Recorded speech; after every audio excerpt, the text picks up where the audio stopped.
지난주에 우리는 이 나면서부터 시력을 잃어버렸다가 예수님을 통해서 시력을 회복한 이 사람을 주변의 지인들이 바리새인에게로 데려갔던 그 장면을 같이 살펴보고 묵상했습니다. 바리새인들은 질문하지요. 그리고 이 시력을 회복한 그 사람에게로부터 증언을 듣고 증언을 검토합니다. 또 오늘 본문에서 보는 것처럼 부모들도 불러서 증언을 듣고 또 그 증언을 검토합니다. 겉으로만 보기에는 이 목소리를 듣지 않고 내부적인 상황을 모르고 이 장면만 보기에는 안식일 계명을 어겼다라는 혐의를 받고 있는 예수님에 대해서 정말 그러한지 객관적으로 사실 확인을 하는 것 같아 보입니다. 합리적이고 마땅한 자리인 것 같아 보입니다. 그러나 그 과정을 우리가 자세하게 꼼꼼하게 들여다보면 그냥 단순히 사실 확인하는 과정을 기록한 것이 아니고 이 속에서 하나님이 사람 속에서 믿음으로 역사하시는 과정이 어떻게 이루어지는지를 아주 잘 기록해 주시고 보여주십니다. 믿음이 역사한다, 믿음이 일한다, 우리가 많이 말하고 듣기도 했지만 정말 그것이 어떻게 드러나게 되는지를 우리에게 가르쳐 주고 있죠. 그래서 오늘 우리가 같이 이 본문 묵상하면서 믿음이란 것이 이런 것이구나 함께 깨닫고 믿음이 이런 것이구나 하는 것을 깨달음으로 저와 여러분 속에 믿음이 다 있으시죠? 이 믿음에 주님 앞으로 더 달려가고 나아갈 수 있는 믿음의 담력을 더 많이 얻는 시간 될 수 있기를 기대합니다. 먼저 18절 말씀을 보시면 유대인들이 그가 맹인으로 있다가 보게 된 것을 믿지 아니하고 그 부모를 불러 묻되. 예수님이 눈을 뜨게 해주셨잖아요. 눈을 뜬 기적을 체험한 장본인이 자기가 눈을 뜬 그 모습을 직접 보여주고 본인으로서 당사자로서 자기에게 일어난 일을 증언했습니다. 주변에 이 사람이 이 시력을 잃었던 시절부터 알고 있었던 지인들도 이 사람에게 일어난 사건을 증언했습니다. 그러나 놀랍게도 당사자도 증언하고 이 사람을 옛날부터 알았던 사람들의 증언도 들었음에도 불구하고 오늘 본문의 유대인들은 그 모든 증언으로 확인되는 사실을 인정하지 않습니다. 안 믿어요. 눈을 뜬 사람이 바로 앞에 있는데 자기 눈으로 보면서도 자기 귀로 들으면서도 이 사람이 눈을 뜨게 되었다라는 사실을 믿지 않기로 작정합니다. 왜 그렇게 하고 있는지를 조금 우리가 생각을 해보면 더 좋겠죠? 우리가 지난주에 살짝 보았습니다. 16절에 보면 바리새인들 사이에 이 신문 과정에서 분쟁이 일어났습니다. 기본적으로 대다수의 바리새인들은 결론을 내렸습니다. 이 진흙을 이긴 것도 안식일에 맹인의 눈을 치유한 것도 안식일을 범한 것이다. 이렇게 결론을 내렸습니다. 그랬더니 한쪽에서 다른 의견을 제시한 겁니다. 안식일을 범한 죄인이라면 어떻게 그 죄인을 통하여 이런 기적이 하나님이 행하시는 표적이 나타날 수 있겠느냐 하면서 분쟁이 일어났습니다. 그래서 17절에 가서 이 시력을 회복했던 본인에게 또 다시 묻습니다. 본인이잖아요. 기적을 체험한 당사자잖아요. 이 사람이 예수님에 대해서 안식일을 범한 게 맞다라는 예수님에 대한 부정적인 진술을 들을 수 있으면 바리새인들의 목적은 성취가 됩니다. 그런 의도를 가지고 눈 떴다라는 사실에 믿음을 갖지 않고 다시 질문한 거죠. 쉽게 말씀드리면 여러분 우리 같이 읽었던 24절에 있는 내용과 같은 내용입니다. 중간에 보시면 너는 하나님께 영광을 돌리라 우리는 이 사람이 죄인인 줄 아노라. 그래서 시력을 회복한 당사자가 내가 눈을 뜬 건 맞습니다. 하나님이 나의 눈을 뜨게 해주셨습니다. 그러나 그건 하나님이 하신 일이고 내 눈을 만졌던 이 사람은 안식일을 범한 사람 맞습니다. 이렇게 해서 당사자가 이걸 딱 분리해서 증언을 해주면 바리새인들 입장에서는 너무 고맙죠. 이걸 바라고 다시 불러드렸습니다. 유대인들은 이 사람이 눈을 뜨게 된 이 놀라운 기적을 믿지 않았습니다. 눈을 뜨게 되었다라는 이 사실을 정직하게 직면하지 않았습니다. 그렇지만 이 사람, 눈을 뜬 이적을 체험한 이 사람은 지식이 많지 않아도 많은 신학적인 내용을 품고 있지 않아도 분명한 것은 이 사람은 믿음이 있었고 이 사람의 믿음은 자기에게 일어난 일, 자기에게 일어난 그 부인할 수 없는 사건에 기초를 두고 있었습니다. 그래서 모두가 거의 대부분의 사람들이 예수님은 안식일을 범했다라고 말하고 싶어하는 이 현장 속에서 그 증거를 찾으려고 눈에 불을 켜고 기다리고 있는 이 현장 속에서 이 시력을 회복한 이 사람은 자기 속에 일어났던 이 일을 근거로 예수님을 향하여 선지자이십니다 라고 고백을 했습니다. 믿음입니다. 근데 뭐가 믿음입니까? 믿음은 사람들이 어떤 견해를 가지고 뭘 말하느냐, 이것이 우리의 믿음의 내용이 아닙니다. 대다수의 사람들이 한국교회 전반적인 분위기와 여론과 흐름이 무엇이다, 이것을 따라가는 것이 믿음이 아닙니다. 여러분 잘 기억하십시오. 믿음은 하나님이 저와 여러분을 위하여 행하신 일, 하나님이 행하신 그 사건, 이 팩트를 기초하여 서는 것이 믿음입니다.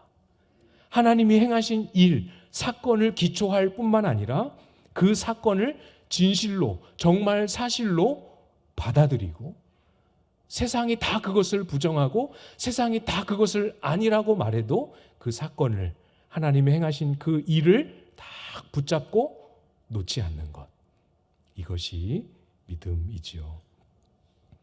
사랑하는 여러분, 하나님이 저를 위해 또 여기 계신 여러분들을 위해 무슨 일을 행하셨는지 알고 있는 내용 있으시지요? 하나님이 여러분을 위하여 행하신 그 일, 여러분 마음에 잘 받아들이십시오. 나를 위한 사건으로, 나를 위한 사실로 잘 마음에 받으십시오. 우리의 믿음은 우리를 구원하시기 위해 유일한 아들, 독생하신 아들의 생명을 저와 여러분을 위해 내어주신 사건입니다. 하나님이 날 사랑하신다 할 때 나를 위하여 아들의 생명을 주신 그 사건의 뿌리를 딱 두고 그렇게 하나님의 사랑을 바라보고 묵상하는 거지요. 내가 사랑받는 것 같은 느낌일 때, 사랑 많이 받고 있는 것 같은 상황이고 그런 삶의 환경을 지날 때, 그럴 때가 아니고 하나님이 그 아들을 나를 위하여 주셨다라는 사건을 딱 붙잡고 하나님의 사랑을 바라보는 것, 그게 믿음이지요. 느낌 아닙니다. 주변 사람들이 뭐라고 얘기하는가, 그것 아닙니다, 여러분. 또 우리의 믿음은 성자 예수께서 저와 여러분을 살리려고 죽음 가운데 있는, 이미 죽어 있는 저와 여러분을 대신하여 십자가를 지고 죽으심으로 저와 여러분을 살리셨습니다. 십자가에 죽으신 사건, 십자가에 죽으셨을 뿐만 아니라 3일 만에 다시 살아나신 이 부활 사건에 뿌리를 두는 것이 믿음입니다. 이 사건에 발 딛고 딱 서서 구원받은 나를 바라보고, 이 사건의 뿌리를 딱 두고 구원받고 용서받은 지체들을 바라보는 것, 그것이 믿음이지요. 구원받은 느낌 아닙니다, 여러분. 저 사람이 어떻게 살고 있는가, 삶의 모습 아닙니다. 예수님의 십자가 사건과 부활 사건이지요. 여러분, 성경에서 기록하고 있는 우리에게 그토록 수많은 시간, 수많은 횟수로 가르쳐 주시고 말씀하셨던 저와 여러분을 위해 하나님이 행하신 일, 사건 그 자체를 성경 안에서 찾으십시오. 여러분 아시는 대로 기억하고 할 수 있으면 암송하고 붙잡으십시오. 처음에는 애써서 자꾸 까먹고 자꾸 놓치지만 애써서 내가 진리를, 내가 그 사건을 붙잡으려고 발버둥치고 씨름하는 것 같습니다. 사실이기도 합니다. 그러나 조금만 그 붙잡는 씨름을 놓지 말고 지속시켜 보십시오. 결국은 내가 붙잡는다고 생각했던 그 진리가, 그 말씀이, 그 사건이 고난 가운데 있는 나를 붙잡고 있고 믿음의 흔들림 가운데 있는 나를 견고하게 붙들어 이끌고 있음을 깨닫는 날이 틀림없이 오게 될 것입니다. 말씀이 나를 이끄시는 것이지요. 아들을 주신 사랑, 자기 몸을 대속물로 주신 구원, 예수님을 처음 믿을 때, 교회에서 기독교 신앙을 처음 접할 때 그때만 필요한 것이 아닙니다, 여러분. 죽을 때까지, 천국에 이를 때까지 그 말씀만이, 그 사실만이 저와 여러분을 붙잡고 그 사실만이 저와 여러분의 심령을 살찌우고 그 사실만이 저와 여러분을 안전하게 천국 문 안으로 인도하실 것입니다. 반대로 믿음이 없으면, 믿음을 잃어버리면 정확하게 하나님이 하신 일, 그 사건으로부터도 멀어지게 됩니다. 유대인들이 딱 그랬죠? 명백하게 눈앞에 있는 사건을 인정하지 않고 부정했습니다. 오늘 본문에 이 시력을 회복한 사람의 부모님도 똑같은 모습을 보여주고 있어요. 21절, 22절 말씀입니다. 그러나 지금 어떻게 해서 보는지 또는 누가 그 눈을 뜨게 하였는지 우리는 알지 못하나이다. 그에게 물어보소서. 그가 장성하였으니 자기의 일을 말하리이다. 그 부모가 이렇게 말한 것은 이미 유대인들이 누구든지 예수를 그리스도로 시인하는 자를 출교하기로 결의하였으므로 그들을 무서워함이로라. 유대인들이 부모를 불러서 신문했습니다. 이 사람에게 일어난 일을 다시 물었습니다. 그 대답이 방금 제가 읽어드린 21절, 22절 말씀이죠. 모른다라고 대답합니다. 이 사람이 내 아들인 건 맞고, 이 사람이 시력 없이 태어난 것도 맞고, 그러는데 눈을 뜨게 된 것도 다 맞는데 어떻게 보게 됐는지, 누가 이 아들의 눈을 뜨게 해 주었는지 모른다라고 대답을 합니다. 아시죠, 여러분? 진짜로 이 부모님이 몰랐을까요? 어떻게 눈을 떴는지, 누가 눈을 뜨게 해 주었는지 정말 이 부모님들이 몰랐을까요? 알지요. 왜 몰랐겠습니까? 이 놀랍고 기쁘고 감격스러운 역사가 일어났는데 아들을 보자마자 어찌된 일이며 자초지종을 묻고 확인하지 않았겠습니까? 알았습니다. 그러나 회피하고 있지요. 이유도 우리가 확인했지요.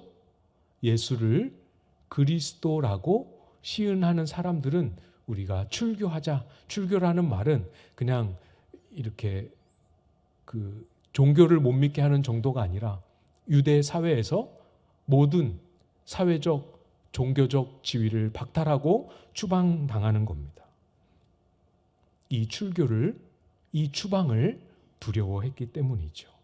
두려움 때문에 진짜 사실, 정말 붙잡아야 할 진짜 사실, 예수께서 이 아들의 눈을 뜨게 해주셨다라는 사실을 버리고 외면하고 부인하고 있는 거죠.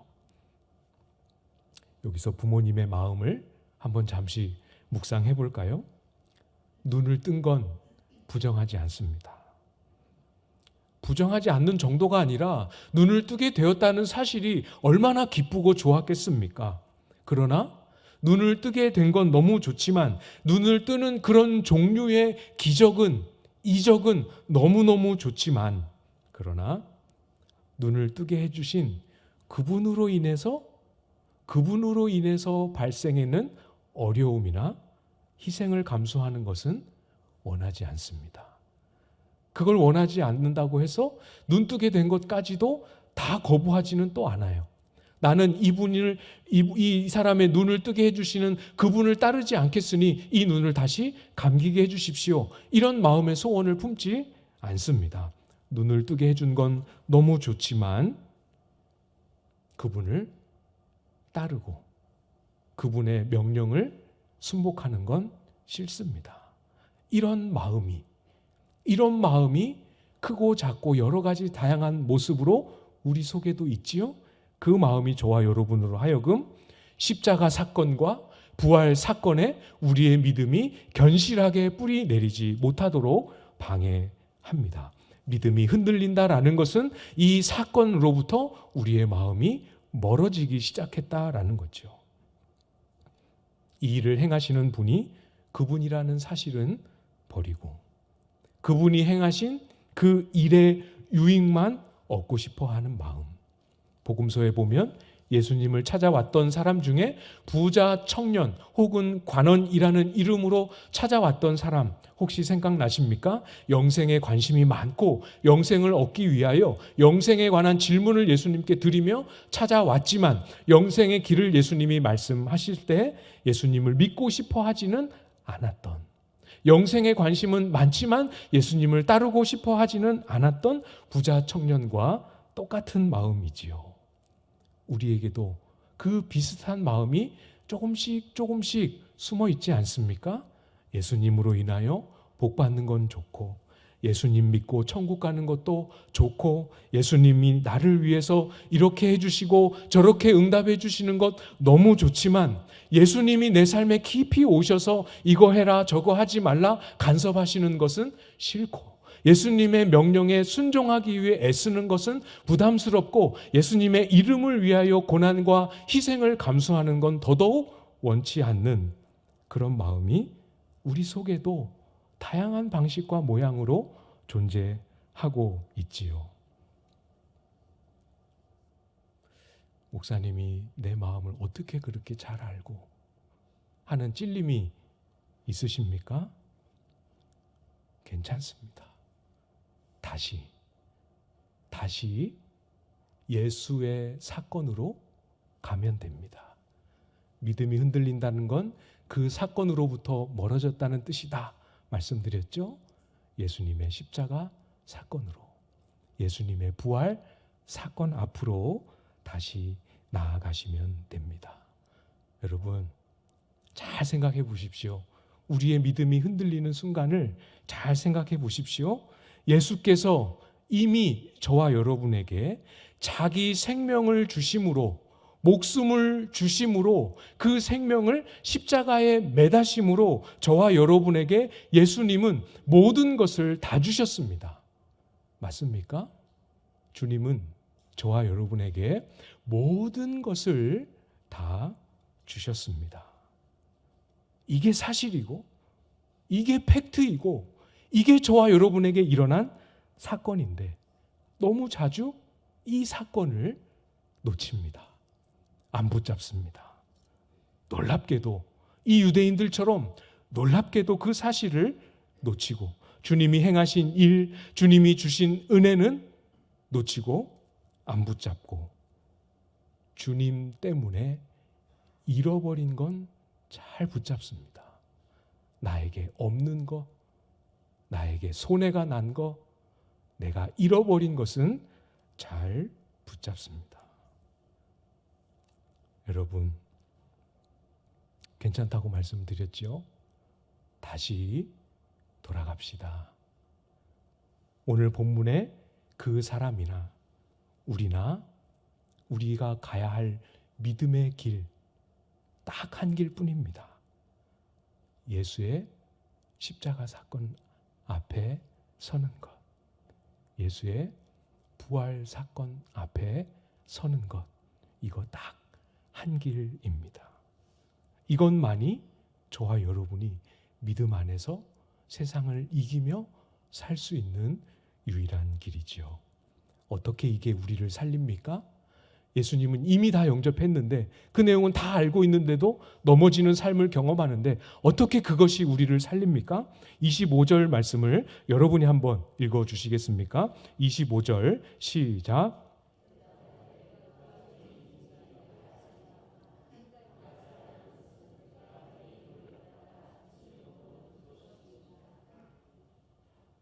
끝까지 붙잡고 있습니다. 끝까지 붙잡고 있습니다. 그런데 그가 죄인인지 내가 알지 못하나 이렇게 말했죠. 여기서 그가 죄인이다라는 이 표현은 이 예수님이 안식일을 범했다라는 바리새인들의 주장을 의미하는 겁니다.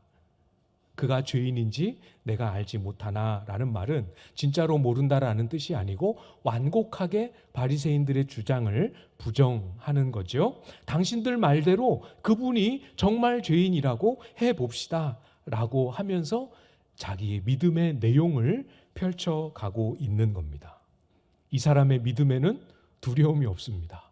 조금도 주저함이나 망설임이나 눈치봄이 없습니다. 뒤로 물러섬도 없이 앞으로 믿음의 사건을 붙잡고 나아갑니다. 조건이나 상황이나 환경에 그 믿음의 근거를 두지 않고 자기에게 일어난 너무 명확한 부인할 수 없는 그 사건에 믿음의 뿌리를 두었기 때문에 가능한 거죠. 흔들림이 없습니다. 그 믿음의 고백된 내용이 무엇입니까? 한 가지 아는 것은 내가 맹인으로 있다가 지금 보는 그것이니이다. 유대인들이 믿지 않았던 사실, 그의 부모님들조차도 애써 외면했던 그 사실을 고백하고 있는 거죠. 믿음은 살아있는 생명입니다.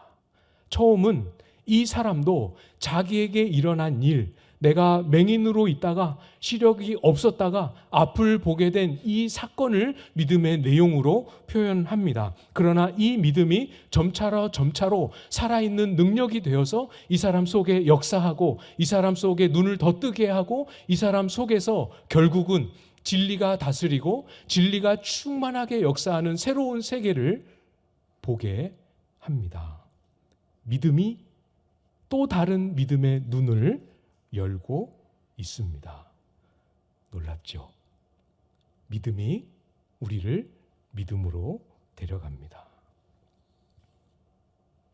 처음엔 자기 눈을 뜨게 된 사실을 붙잡는 믿음, 이것이 시작이었다면 그 믿음은 이 사람을 놓지 않고 이 사람이 그 믿음을 붙잡은 것이 아니라 그 믿음이 이 사람을 붙잡아서 그리스도께로 데려가고 있습니다. 32절, 33절 말씀인데요.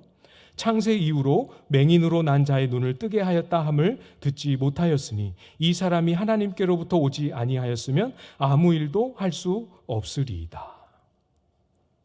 창세 이후로 죄인이 경건하지 않은 사람이 하나님께 기도함으로 이런 이적을 행하였다라는 그런 기록, 그런 역사는 없다. 이렇게 단정하여 말합니다. 결국 이 사람이 하고 싶은 건 무엇입니까? 자기에게 눈을 뜨게 하셨던 이 분은 틀림없이 하나님께로부터 온 사람이고 하나님이 이 분을 통하여 이런 이적을 행하셨다라고 선포하고 있는 것이죠. 하나님께로부터 오지 않은 일하면 이 일을 행할 수 없다라고 선포하고 있습니다. 이 사람의 눈 뜨기 전에 암흑 가운데 여전히 있었을 때의 마지막, 눈 뜨기 전에 그가 경험한 세상의 마지막이 무엇인지 생각해 보십시오. 아무것도 보이지 않는데 누군가가 주물럭주물럭 뭘 묻혀서 자기 눈을 만집니다. 누군지 잘 모르는 그분이 자기를 명하여 보냄받은 자의 연못으로 가서 그 눈에 묻은 것을 씻으라고 명령합니다. 조심조심 가서 눈을 씻은 것이 그 사람의 암흑의 마지막 순간이었습니다.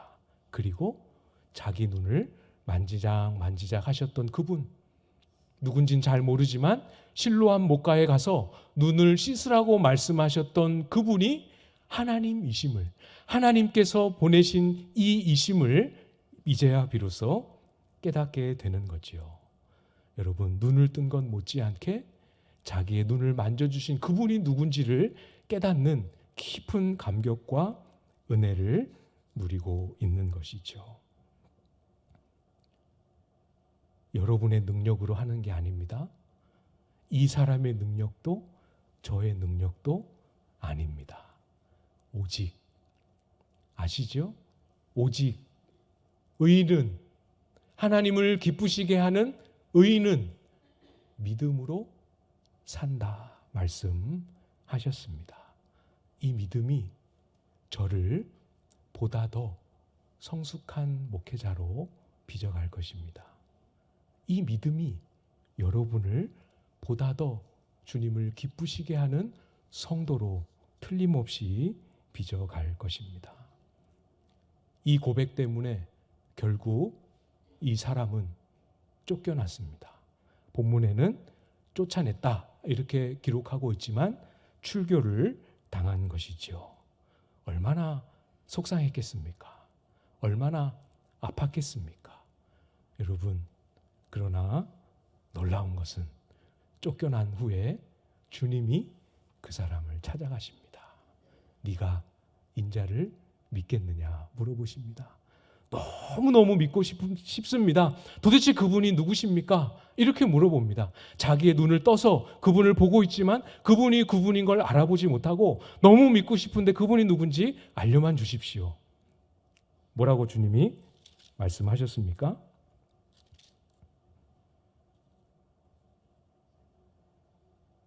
37절이죠. 내가 그를 보았거니와 지금 너와 말하는 자가 그이니라. 얼마나 기뻤을까요? 얼마나 천국에 이미 들어간 것 같은 감격이었을까요? 아침에 설교를 다 마무리하고 이 부분을 보면서 아이고, 또 그러네. 혼자 목양실에 앉아 울었습니다. 우리의 소원이지요. 저의 소원이고